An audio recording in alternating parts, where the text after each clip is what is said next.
अस्सलामुअलैकुम। मैं नसीम अकरम।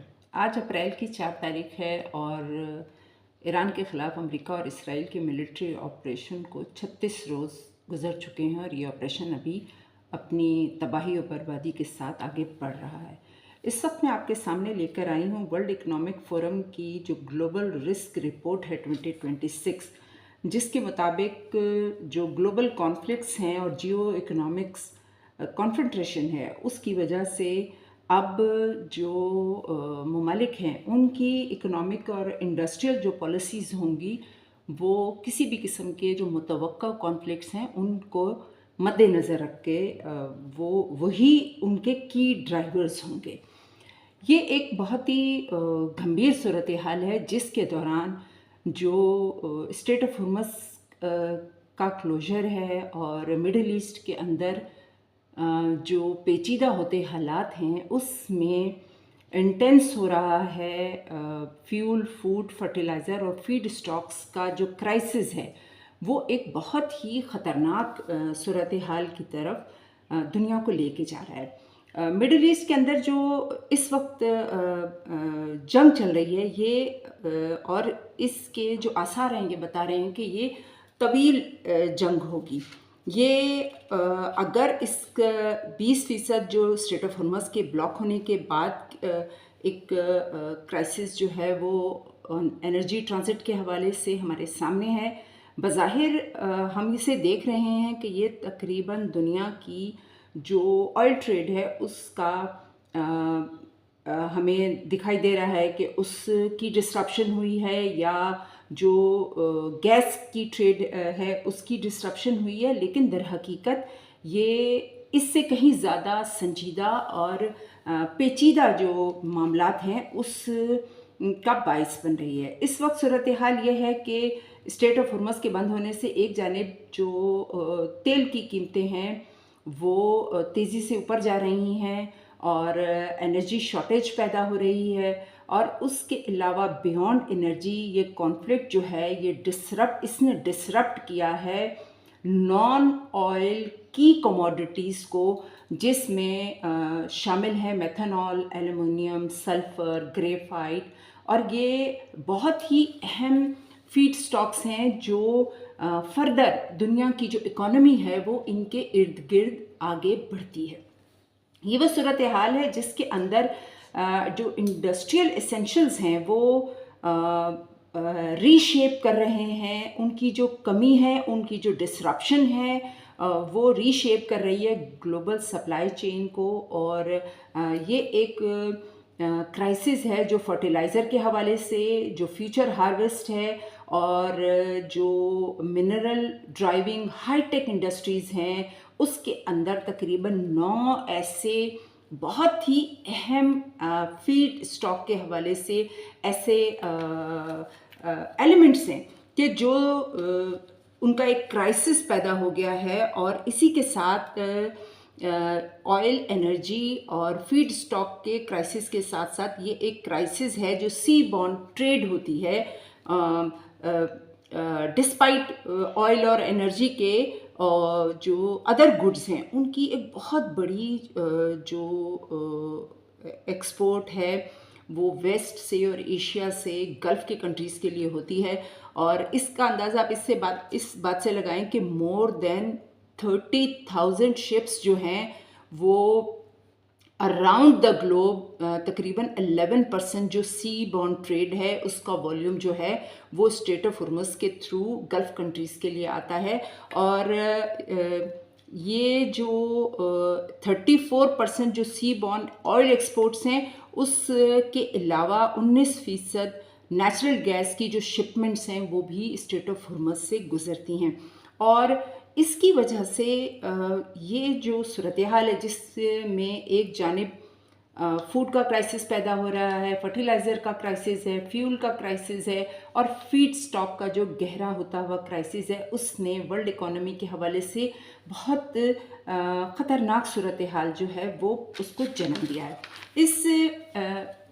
इस ज़िम्न में मैं आपसे वर्ल्ड इकोनॉमिक फोरम के तहत जो 9 अहम तरीन फीड स्टॉक्स हैं जिनका बराह रास्त ताल्लुक़ इंडस्ट्रियल मैन्युफैक्चरिंग से है, सप्लाई चेन से है और प्राइस से है, और कंज्यूमर को पहुंचने वाले जो धक्का है उसको हाई प्राइस की शक्ल में जो पहुंचेगा उससे है। इस पर मैं आपके साथ बात करना चाहती हूँ। सबसे नंबर 1 जो क्राइसिस है फ्यूल और एनर्जी के बाद वो है फर्टिलाइज़र का, जिसके दौरान यूरिया और अमोनिया जो कि अरेबियन गल्फ से ये अरेबियन गल्फ जो है ये एक सेंट्रल हब है for global agriculture. At least 20% of all seaborne fertilizer exports जो हैं वो गल्फ से होती हैं। ये जो डीपन होता हुआ क्राइसिस है ये यूरिया जो कि world most widely use nitrogen fertiliser है, जिसको ये तकरीबन 46% ऑफ द ग्लोबल जो ट्रेड ओरिजिनेट होती है ये मिडल ईस्ट के रीजन से होती है नाइट्रोजन फर्टिलाइज़र की। ये डिसरप्ट हुई है। दिस सप्लाईज, ये जो सप्लाईज हैं ये क्रिटिकल हैं फॉर मेजर एग्रीकल्चर इकोनॉमीज़, और जैसे इंडिया 18% इस पे जो है वो रिलाई करता है, ब्राज़ील 10% और चाइना 8%। अगर मिडिल ईस्ट का क्राइसिस प्रोलॉन्ग करता है और स्ट्रेट ऑफ हॉर्मुज़ की जो डिसरप्शन है वो इसी तरह आगे जाती है, तो आप अंदाज़ा लगाएं कि जो फर्टिलाइज़र का क्राइसिस है वो फूड के क्राइसिस को जन्म देगा, और ये फूड प्रोडक्शन और जो फूड इन्फ्लेशन है उसका बाइस बनेगा। उसके बाद दूसरा एक बहुत अहम फीड स्टॉक है सल्फ़र। ये एक क्रिटिकल एनर्जी मटेरियल है। ये प्राइमरी बाई प्रोडक्ट है जो रीजन के अंदर ऑयल और गैस की रिफाइनिंग होती है, उसका ये एक बाई प्रोडक्ट है जो कि ये बिल्कुल इस वक्त क्योंकि रिफाइनरीज बंद हैं ये स्टैंड स्टिल पर है। Nearly half of all global sea borne sulphur trade passes through Hormuz, यानी सल्फर की जो दुनिया भर की हाफ ट्रेड होती है वो स्ट्रेट ऑफ हर्मोज के से होती है। उसके अलावा अगर ये जो स्ट्रेट ऑफ हॉर्मुज़ बंद रहती है तो ये जो ग्लोबल प्राइस है, क्योंकि 50% मिडिल ईस्ट से होती है तो प्राइस सेटर भी इस कमोडिटी का मिडिल ईस्ट है, और जो सल्फ़र के स्टॉक्स हैं ये इस्तेमाल होते हैं ख़ास तौर पर इनके दो बहुत अहम इसके मकासद हैं इस सल्फ़र के। एक बैटरी की केमिस्ट्री जो है विच इज़ यूटिलाइज इस्तेमाल होते हैं हाई प्रेशर जो एसिड लीचिंग प्रोसेस है required to refine nickel cobalt and copper from electric vehicle batteries and renewable energy storage. इसके अलावा इंडस्ट्रियल फास्फोरस जो है which act as a primary reagent in producing high analysis phosphate fertilizer vital for maintaining soil fertility।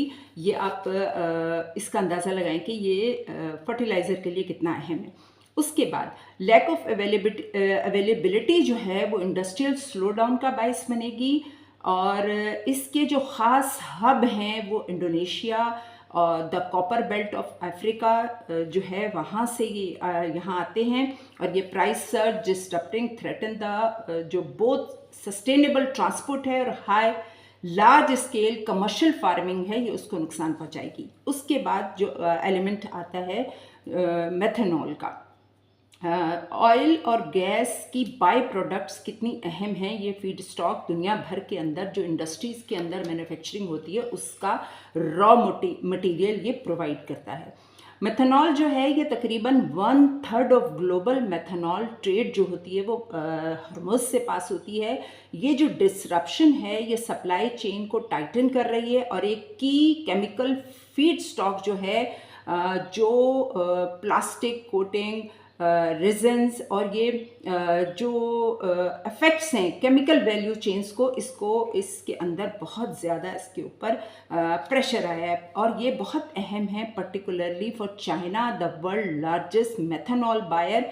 अगर ये disruption आगे बढ़ती है तो ये प्राइसेस में इससे इजाफा होगा for producer of plastic paints and synthetic fibre के। इसके साथ अगला जो अहम तरीन एक फीड स्टॉक है वो है ग्रेफाइट फीड स्टॉक। ये सिंथेटिक ग्रेफाइट यूज़ होता है इलेक्ट्रिक व्हीकल्स ईवी बैटरी में ये पेट्रोलियम कोक से बनता है। ये एक बाई प्रोडक्ट है। ऑयल रिफाइन जब होता है तो उसके दौरान ये पैदा होता है और ये इसका प्राइमरी फीड स्टॉक है। सिवियर इम्पैक्ट्स होंगे इसकी डिसरप्शन की वजह से। tightening availability of the petroleum coke byproduct on which synthetic graphite production depends, strain to EV batteries, cost पे आएगा इसका strain, और जो ऑलरेडी डिसरप्शन ऑफ निकल एंड कोबाल्ट और सल्फर है उस की डिसरप्शन के अंदर अगर ग्रेफाइट भी शामिल हो जाए तो ये एक बहुत सिवियर क्राइसिस को जन्म देता है। इसके बाद 5वें नंबर पे है एल्युमिनियम। मिडिल ईस्ट जो है ये एक मेजर ग्लोबल सप्लायर है प्राइमरी एल्युमिनियम आउटसाइड चाइना के। ये प्रोड्यूस करता है तकरीबन 9% ऑफ ग्लोबल प्राइमरी एल्युमिनियम। ये सप्लाई होता है गल्फ़ की जो स्मेल्टर्स हैं वहाँ से। और इसके अलावा ये जो एल्युमिनियम है ये वाइडली यूज़ होता है कंस्ट्रक्शन में, ट्रांसपोर्ट में, रिन्यूएबल एनर्जी में। और इसकी जो ख़ास ये जो स्मेल्टर्स हैं ये हैं UAE, Bahrain, Qatar, Saudi Arabia में। और क्योंकि ये जो रॉ एल्युमिनियम है ये आता ऑस्ट्रेलिया, ब्राज़ील और दीगर जो ममालिक हैं वहाँ से है। और उसके बाद ये गल्फ़ की जो स्मेल्टर्स हैं वहाँ ये इसको फर्दर जो है वो रिफ़ाइन किया जाता है, इसलिए ये क्राइसिस भी जन्म ले रहा है। इसके अलावा एक अहम जो बाई प्रोडक्ट है वो हीलियम है। कतर जो है ये तकरीबन दुनिया का 1/3 ऑफ हीलियम जो है वो उसको सप्लाई करता है। ये एक बाई प्रोडक्ट है जो नेचुरल गैस की प्रोसेसिंग के दौरान पैदा होती है। ये और स्ट्रेट ऑफ हुर्मुज़ के बंद होने की वजह से ये जो सप्लाईज की डिसरप्शन आई है इसकी वजह से इसका बहुत जो असर पड़ा है वो ग्लोबल टेक्नोलॉजी की जो सप्लाई चेन है उस पर है। हीलियम एक बहुत ही क्रिटिकल रोल अदा करता है in semiconductors manufacturing, supporting process from ultra low temperature जो है इसकी एक बहुत अहमियत है। उसके अलावा हेल्थ केयर में एमआरआई जो स्कैनर्स होते हैं वो इस पर लिक्विड जो हीलियम है उस पर बहुत ज़्यादा इन्हिसार करती है। और हीलियम का जो क्राइसिस है वो एमआरआई अगर वो आगे बढ़ता है तो एमआरआई मशीन्स जो हैं वो ऑपरेट नहीं कर सकेंगी। उसके अलावा ग्लाइकॉल ये एक और अहम बाई प्रोडक्ट है जो कि इस्तेमाल होता है पॉलिएस्टर फाइबर पैकेजिंग, टेक्सटाइल में। और गल्फ़ जो है इसका जो मोस्ट सिग्निफिकेंट केमिकल एक्सपोर्टर है और तकरीबन 6.5 मिलियन टन्स जो इसने 2025 में सिर्फ गल्फ़ ने शिफ्ट किया था ग्लाइकॉल को। ये ख़ास तौर पे चाइना और इंडिया, इंडोनेशिया, पाकिस्तान, वियतनाम और थाईलैंड को ये एक्सपोर्ट किया जाता है गल्फ़ से। और अगर ये डिसरप्शन आगे बढ़ती है तो ये जो स्ट्रेन है ये एशियन बायर्स और इसमें पाकिस्तान भी शामिल है उनके ऊपर ये आएगा। और अल्टरनेट के तौर पर एशियन बायर्स को जो अल्टरनेटिव सप्लाई चेन्स हैं मसलन यूएस वगैरह उसकी तरफ जाना पड़ेगा और इसकी जो कॉस्ट होगी और इसके लिए जो वक्त होगा वो ज़्यादा जो है वो कंज्यूम होगा। इसके बाद आयरन और स्टील पैलेट्स ये गल्फ़ का सिग्निफिकेंट जो उसका एसेट है जो वो सप्लाई करता है हाई ग्रेड आयरन और पैलेट्स। और ये एक direct reduced iron premium feed stock जो है वो फॉर ग्लोबल स्टील मेकिंग ये बहुत ही अहम है।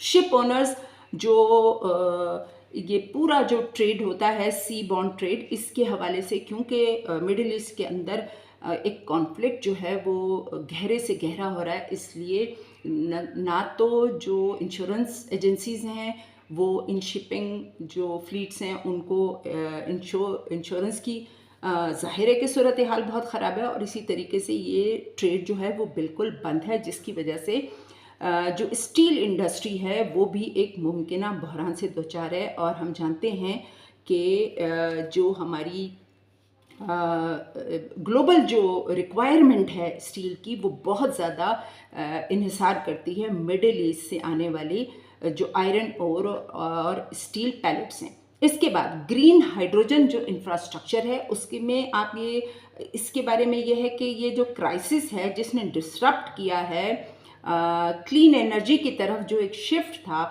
जिसका इसने इसको भी डिसरप्ट किया है। हाइड्रोजन जो प्रोडक्ट्स थे उनकी टाइमलाइंस जो हैं वो डिले हो रही हैं, उनकी एक्सपोर्ट इंफ्रास्ट्रक्चर के मामलात हैं। मिडिल ईस्ट जो है वो एक मेजर ग्रीन हाइड्रोजन हब है, लेकिन अब ये जो इस वक्त सूरत हाल है इसके दौरान ये फिल वक्त के लिए ये भी जो डिसरप्ट हो चुकी है सूरत हाल। ये वो सूरत हाल है जिसके अंदर स्टेट ऑफ हुर्मुज़ के अंदर अमेरिका और इसराइल के ऑपरेशन के बाद जो सूरत हाल जन्म ले रही है और गल्फ़ के ममालिक ख़ास तौर पर यूएई जो है वो वो ये रियलाइज़ नहीं कर रहा कि ईरान के ख़िलाफ़ जो मिलिट्री ऑपरेशन है वो ईरान के लिए तो एग्जिस्टेंशियल क्राइसिस है, लेकिन गल्फ़ के कंट्रीज़ जो हैं वो इस क्राइसिस का इस तरह से शिकार हो रहे हैं कि वो जंग में बराह रास्त शरीक नहीं हैं, लेकिन जंग की तबाही में उनका हिस्सा ईरान के बराबर है।